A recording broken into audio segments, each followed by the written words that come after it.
동료들을 살해한 북한 어민들을 강제로 북송시킨 혐의로 재판에 넘겨진 정의용 전 국가안보실장과 서훈 전 국가정보원장 등이 1심에서 선고유예 판결을 받았습니다. 유죄인 거죠.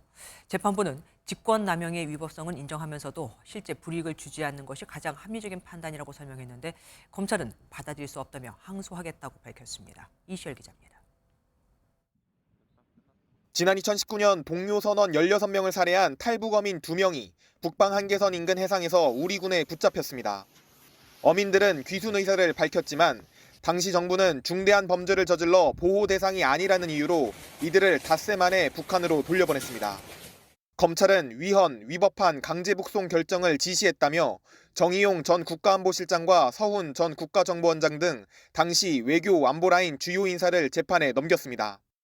지난 2년간 국가안보상 기밀 등을 이유로 대부분 비공개로 재판을 진행해온 법원은 이들의 직권남용 혐의에 대해 유죄로 판단했습니다.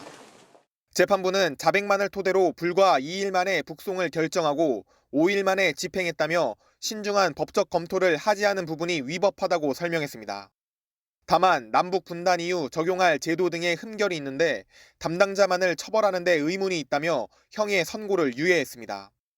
선고유예는 형의 선고를 일정 기간 유예하고 그 기간 동안 별다른 사고가 없으면 형이 면제된 것으로 간주하는 제도입니다. 국가 안보와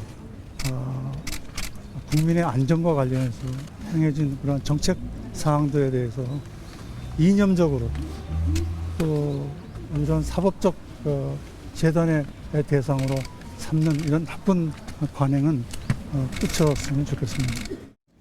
정 전 실장은 고초를 겪은 공직자들에게 심심한 위로의 말씀을 드린다고 밝혔습니다. MBN 뉴스 이시열입니다.